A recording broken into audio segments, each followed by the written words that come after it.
Hello friends, मैं मनोज माथुर। आज हम राजा रवि वर्मा के बारे में पढ़ेंगे। मेन ये एक ऐसा लेसन है जिसमें कंपनी शैली और राजा रवि वर्मा के बारे में बताया गया है। तो राजा रवि वर्मा ये एक ऐसा दौर था जब भारत में अंग्रेजों की सत्ता व्याप्त थी और इस समय तक, राजा रवि वर्मा के समय तक, कैमरा या फोटोग्राफी आदि का डेवलपमेंट नहीं हुआ था। तो राजा रवि वर्मा के बारे में पढ़ते हैं अपन। राजा रवि वर्मा के बारे में जैसे मैं आपको बता दूं कि राजा रवि वर्मा भारत के एक ऐसे चित्रकार थे जिन्होंने भारत की धार्मिक एवं पौराणिक आख्यानों पर आधारित चित्रों का निर्माण कराया था। और इस समय तक, उस समय इनके चित्रों की मांग इतनी ज्यादा बढ़ गई थी कि मजबूर होकर इन्हें 1894 में मुंबई में अपना लिथोग्राफिक प्रेस खोलना पड़ा था। हम राजा रवि वर्मा के बारे में एक विशेष जो नोट है वो ये है कि ये इनके बारे में दो तीन, जैसे मैंने आपको एक चीज बताया कि इन्होंने भारत की धार्मिक व पौराणिक हिंदू कथानकों पर आधारित, धार्मिक व पौराणिक हिंदू कथानकों पर आधारित चित्रों का निर्माण किया था। तो इसके अतिरिक्त ये एक ऐसे कलाकार थे जिन्होंने केवल और केवल तेल रंग माध्यम में चित्रांकन किया था। अब हम इस लेसन के माध्यम से भारत के चित्रकारों की जीवनियों के बारे में पढ़ेंगे। जो भारत के प्रमुख चित्रकार हैं उनकी जीवनियों के बारे में पढ़ेंगे कि उनका जन्म कब और कहां पर हुआ, उन्होंने कहां पर शिक्षा प्राप्त की, या उन्होंने अपने जीवन काल में कौन कौन से चित्र बनाए, उन्हें कौन कौन से पुरस्कार मिले, या उन्होंने किस आधार पर अपनी चित्रशैली का विकास किया, या उनकी कला विशेषताएं क्या क्या थी। तो वो सब चीजें हम पढ़ेंगे। सबसे पहले राजा रवि वर्मा। तो राजा रवि वर्मा के बारे में सबसे पहले हम प्रारंभिक जीवन परिचय,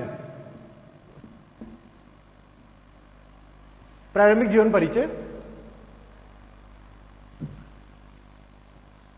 मैं आपको बता दूं कि प्रारंभिक जीवन परिचय में कि राजा रवि वर्मा का जन्म 29 अप्रैल 1848 को केरल के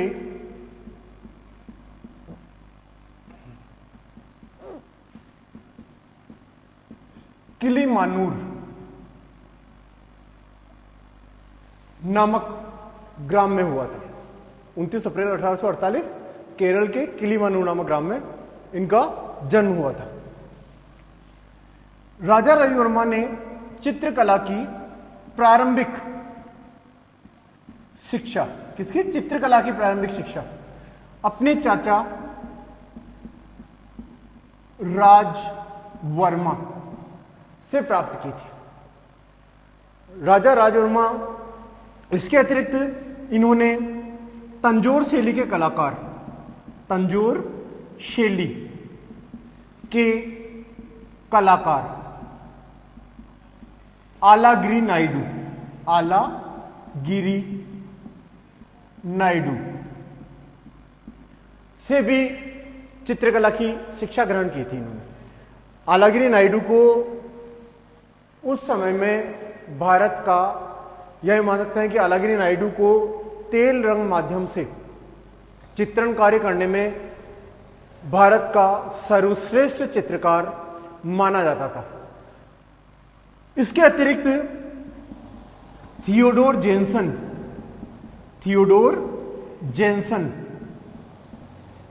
तथा अन्य यूरोपियन कलाकार, अन्य यूरोपियन कलाकार जो दक्षिण भ्रमण के लिए जाते थे, जो दक्षिण भारत भ्रमण के लिए जाया करते थे, उनसे भी रवि वर्मा ने चित्रकला की प्रारंभिक शिक्षा प्राप्त की थी। मतलब अब जैसे मैं आपको बता दूं कि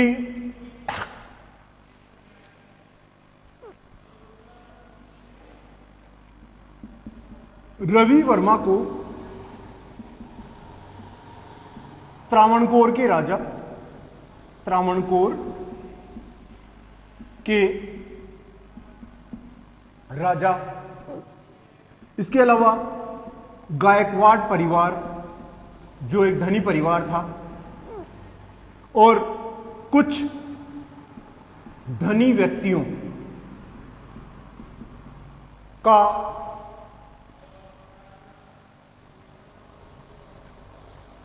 की सहायता प्राप्त थी। मतलब ये इनके त्रावणकोर के राजा के सगे संबंधी थे, इसलिए इन्होंने राजा और राज परिवार ने सहायता की थी। इसके अलावा गायकवाड़ परिवार जिसने भी रवि वर्मा की सहायता की थी, और इसके अतिरिक्त कुछ धनी व्यक्तियों का भी इन पर आश्रय था। प्रारंभिक शिक्षा में हमने क्या पढ़ा? प्रारंभिक जीवन परिचय में पहले तो जन्म 29 अप्रैल 1848 को केरल के किलीमानू नामक ग्राम में इनका जन्म हुआ। प्रारंभिक शिक्षा चाचा राजवर्मा से प्राप्त की। इसके अतिरिक्त तंजौर शैली के कलाकार, मतलब जो प्रारंभिक जो चित्रकला की प्रारंभिक शिक्षा है तो वो तो राजा राजवर्मा से प्राप्त की। इसके अतिरिक्त तंजौर शैली के कलाकार आलागिरी नायडू से भी इन्होंने चित्रकला की शिक्षा प्राप्त की थी। और कुछ चित्रकार, पहले क्या होता था, कोई भी भ्रमण आदि के लिए जाया करता था तो महीने 2 महीने आदि ठहरता था, क्योंकि पहले साधन सुलभ नहीं थे। तो थियोडोर जेनसन तथा अन्य यूरोपीय कलाकार जो दक्षिण भारत भ्रमण के लिए जाते थे, उनसे भी रवि वर्मा ने चित्रकला की शिक्षा प्राप्त की थी। राजा रवि वर्मा को त्रावणकोर के राजा और राज परिवार, इसके अलावा गायकवाड़ परिवार और अन्य धनी व्यक्तियों का भी आश्रय प्राप्त था। अब हम राजा रवि वर्मा के बारे में ही आगे पढ़ते हैं।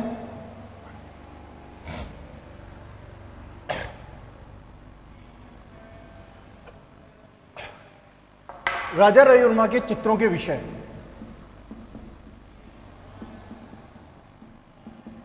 चित्रों के विषय मैं आपको बता दूं कि राजा रवि वर्मा ने अनेक प्रकार के चित्रों का निर्माण किया था। मुख्य बात यह है कि राजा रवि वर्मा ने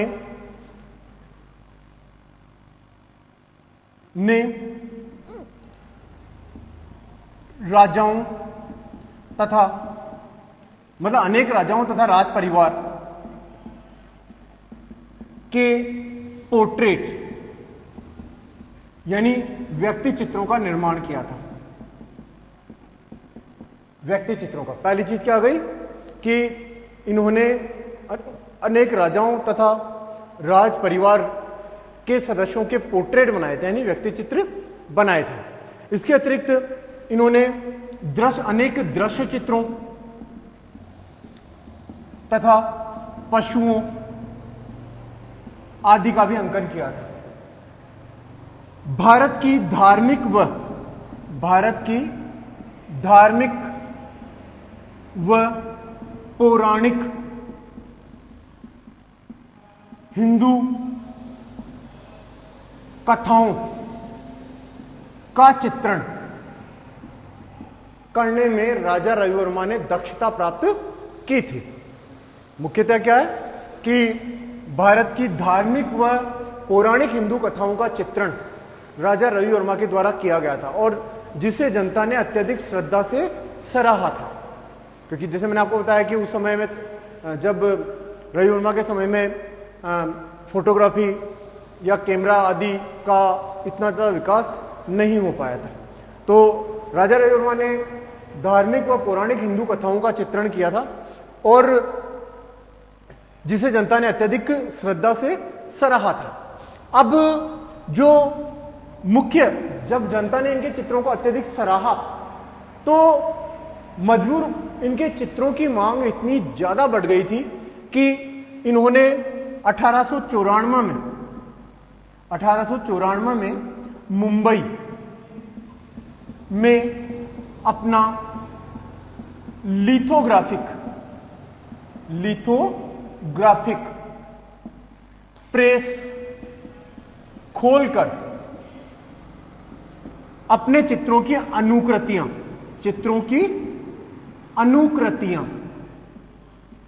छापना प्रारंभ कर दिया था। अपने चित्रों की अनुकृतियां छापना प्रारंभ कर दिया था।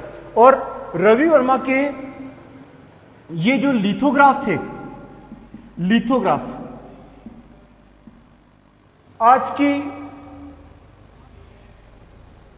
आज के जो कैलेंडर कला के पूर्वज माने गए हैं। रवि वर्मा के जो लिथोग्राफ थे ये आज की कैलेंडर कला के पूर्वज माने गए। मतलब आज जो कैलेंडर आदि, अनेक प्रकार के कैलेंडर आदि बनते हैं तो वो पूर्वज माने गए थे। कहने का मतलब मेरा क्या है कि आपको सिर्फ ये ध्यान रखना है कि विशेष रूप से कि इन्होंने भारत की धार्मिक व पौराणिक हिंदू कथाओं का चित्रण किया था और इसके अलावा अनेक राजाओं तथा राज परिवार के पोर्ट्रेट यानी व्यक्ति चित्रों का भी निर्माण किया था।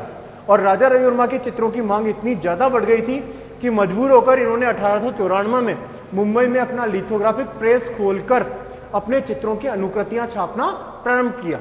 और रवि वर्मा की ये लिथोग्राफ आज की कैलेंडर कला के पूर्वज माने गए हैं।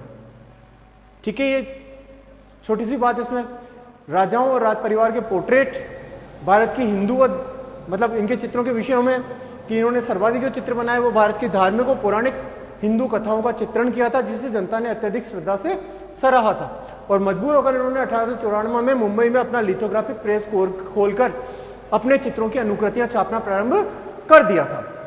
अब जो अपन जो मेन पढ़ रहे हैं कि राजा रवि वर्मा की कला के बारे में हम पढ़ेंगे कि राजा रवि वर्मा की कला किस प्रकार की है। मुख्यतया रवि वर्मा की कला, रवि वर्मा की कला,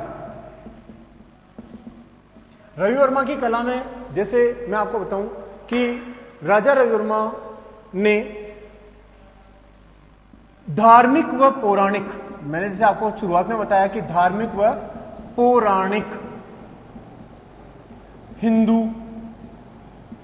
कथानकों का चित्रण किया था और इस हेतु उन्होंने राम तथा कृष्ण के जीवन, राम तथा कृष्ण के जीवन से संबंधित अनेक स्थलों का भ्रमण किया था। मुख्यतः मेन बात यह है कि रवि वर्मा ने चित्रों में पौराणिक वेशभूषा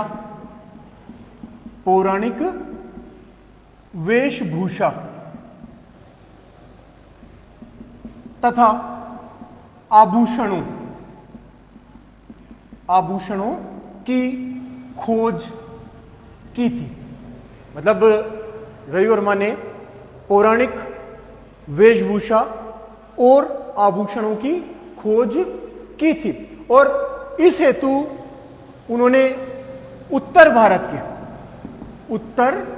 भारत के राम तथा कृष्ण के जीवन से संबंधित अनेक स्थानों का भ्रमण किया था, परंतु इससे वे संतुष्ट नहीं हुए या यूं मान सकते हैं कि इसमें वो असफल रहे। इसके पश्चात उन्होंने तत्कालीन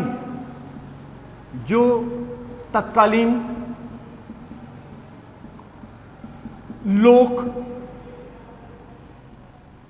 मंडलियों तथा नाटक मंडलियों से पौराणिक वेशभूषा की प्रेरणा ग्रहण की थी। मतलब मुख्यतः यहां पर क्या बात है कि राजा रविवर्मा ने पौराणिक व हिंदू कथानकों के चित्रों के लिए पौराणिक वेशभूषा और आभूषणों की खोज की थी। पौराणिक वेशभूषा और आभूषणों की खोज की थी और इस हेतु उन्होंने राम तथा कृष्ण के जीवन से संबंधित अनेक स्थानों का भ्रमण किया, परंतु इसमें वह क्या रहे, असफल रहे। इसके पश्चात उन्होंने तत्कालीन लोक मंडलियों और नाटक मंडलियों से पौराणिक वेशभूषा तथा आभूषणों की प्रेरणा ग्रहण की और उसे अपने चित्रों में स्थान दिया। मुख्यतः ये। अब इसी प्रकार हम पढ़ेंगे राजा रविवर्मा के प्रमुख चित्र। राजा रविवर्मा के प्रमुख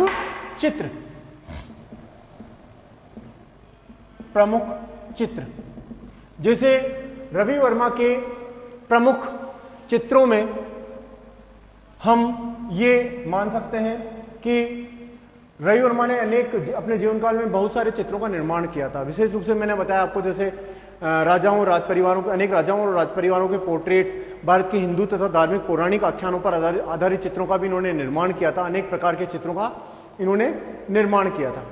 जो इनके प्रमुख चित्र थे वो रविवर्मा के चित्रों में, जैसे मुख्य जो चित्र थे इनके, रावण और जटायु, भीष्म प्रतिज्ञा,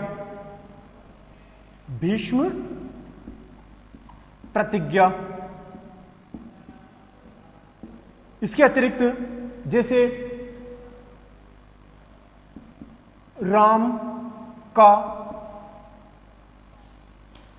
राम द्वारा समुद्र का मान मर्दन करते हुए शकुंतला, इसके अतिरिक्त देवकी तथा वासुदेव की कारागार से मुक्ति, ये इनके प्रमुख चित्रों के नाम थे। जैसे रावण और जटायु, भीष्म प्रतिज्ञा, राम द्वारा समुद्र का मानवर्धन करते हुए शकुंतला, देवकी तथा वासुदेव, ये इनके कुछ प्रमुख चित्रों के नाम थे। अब हम जो मुख्य बात पढ़ेंगे वो क्या पढ़ेंगे कि रविवर्मा के चित्रों की जो मुख्यतः विशेषताओं के बारे में हम पढ़ेंगे। रविवर्मा के चित्रों की मुख्य विशेषताओं के बारे में हम पढ़ेंगे। ये जो चित्रों के नाम है, प्रत्येक चित्रकार के चित्रों के नाम अलग अलग हैं, तो ये चित्रों के नाम आसानी से एक बार याद करने पर इजी गोइंग याद हो जाते हैं। रावण और जटायु, भीष्म प्रतिज्ञा, राम द्वारा समुद्र का मानवर्धन करते हुए, शकुंतला, देवकी तथा वासुदेव की कारागार से मुक्ति, ये इनके प्रमुख चित्रों के नाम थे।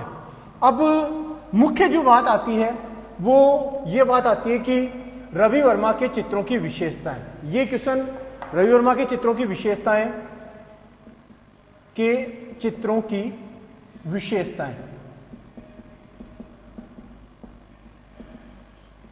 ये जो क्वेश्चन है, ये क्वेश्चन अक्सर पूछा जाता है अपने एग्जाम में, सीनियर के एग्जाम में पूछा जाता है कि रविवर्मा के चित्रों की 2 विशेषताएं, 3 विशेषताएं आदि बताइए।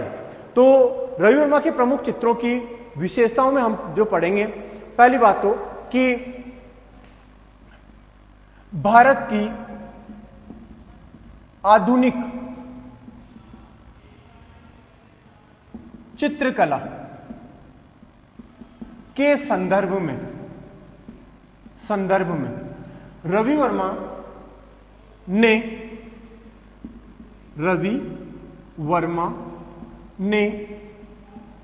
तेल चित्रण माध्यम में कार्य करने में प्रथम उल्लेखनीय सफलता प्राप्त की थी। प्रथम उल्लेखनीय सफलता प्राप्त की थी। मतलब जैसे मैंने आपको बताया, शुरुआत में बताया था कि रवि वर्मा ऐसे चित्रकार थे जिन्होंने केवल और केवल तेल रंग माध्यम में चित्रण कार्य किया था। तो भारत की आधुनिक चित्रकला के संदर्भ में रवि वर्मा ने तेल चित्रण माध्यम में कार्य करने में प्रथम उल्लेखनीय सफलता प्राप्त की थी, पहली चीज। अब इसी प्रकार दूसरी बात कि रवि वर्मा ने भारत की धार्मिक तथा पौराणिक हिंदू कथानकों को यूरोप की यथार्थवादी शैली में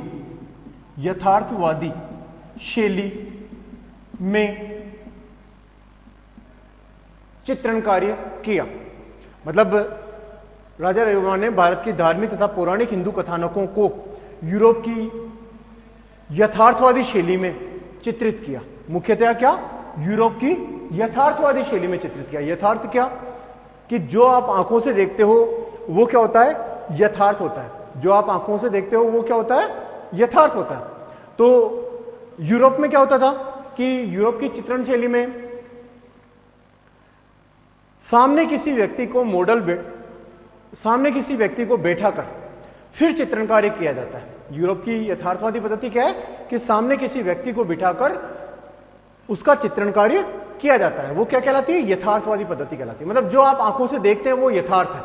जैसे मान लीजिए आपने साइकिल पर किसी व्यक्ति को जाते हुए देखा, तो आप यथार्थ देख रहे हैं कि आपने साइकिल पर जाते किसी व्यक्ति को जाते हुए देखा। या कोई भी स्टूडेंट ग्राउंड में खेल रहे हैं, फुटबॉल खेल रहे हैं, क्रिकेट खेल रहे हैं, अन्य कुछ और, तो वो क्या है? यथार्थ है। तो वो यथार्थवादी शैली, मतलब सामने की यूरोप की चित्रकला शैली क्या थी? सामने किसी व्यक्ति को बैठाकर और फिर चित्रण कार्य करना। तो इन्होंने भारत की धार्मिक तथा पौराणिक हिंदू कथाओं को यूरोप की यथार्थवादी शैली में चित्रित किया। तीसरा, उन्होंने अपने चित्रों में छाया और प्रकाश,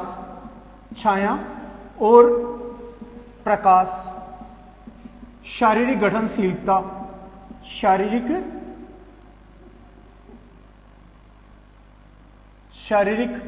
गठनशीलता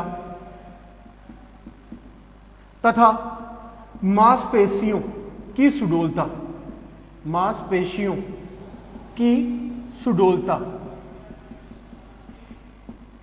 पर ध्यान केंद्रित किया था। मतलब तीसरा क्या कि उन्होंने अपने चित्रों में छाया और प्रकाश क्या? छाया और प्रकाश के माध्यम से, जैसे किसी भी चित्र में त्रिआयामी प्रभाव दिखाया जा सकता है। त्रिआयामी, जैसे मैंने पिछले वीडियो में भी आपको बताया था कि त्रिआयामी जैसे एक मूर्ति होती है। मूर्ति क्या होती है? त्रिआयामी होती है सदैव। त्रिआयाम का मतलब क्या? जिसके 3 आयाम हो, लंबाई और चौड़ाई के साथ साथ गोलाई और मोटाई भी प्रदर्शित की जाए, तो वो क्या कहलाता है? त्रिआयामी। जैसे कागज, मैंने आपको बताया कागज क्या होता है? हमेशा द्विआयामी। लेकिन उस कागज पर त्रिआयाम का भ्रम उत्पन्न किया जाता है। उस कागज पर क्या किया जाता है? त्रिआयाम का भ्रम उत्पन्न किया जाता है। तो वो किसके माध्यम से किया जाता है? छाया और प्रकाश के माध्यम से किया जाता है। तो राजा रवि वर्मा ने अपने चित्रों में छाया और प्रकाश, शारीरिक गठनशीलता, मांसपेशियों की सुडौलता आदि पर अपना ध्यान केंद्रित किया। ये हमने क्या पढ़ा? राजा रवि वर्मा। मतलब ये चित्रों की विशेषताओं में 3 विशेषताएं मात्र बताइए जो मैंने, हालांकि चित्रों की विशेषताएं बहुत सारी है, पर केवल मात्र 3 विशेषताएं कि भारत की आधुनिक चित्रकला के संदर्भ में रवि वर्मा ने तेल चित्रण माध्यम में कार्य करने में प्रथम उल्लेखनीय सफलता प्राप्त की थी। पहली बात, आधुनिक चित्रकला के संदर्भ में रवि वर्मा ने तेल चित्रण माध्यम में कार्य करने में प्रथम उल्लेखनीय सफलता प्राप्त की थी, पहली चीज। दूसरी चीज क्या कि उन्होंने भारत की धार्मिक तथा पौराणिक हिंदू कथाओं को यूरोप की यथार्थवादी पद्धति में चित्रित किया। मतलब यूरोप की यथार्थवादी शैली में उन्होंने भारत की धार्मिक और पौराणिक हिंदू कथाओं का चित्रण किया।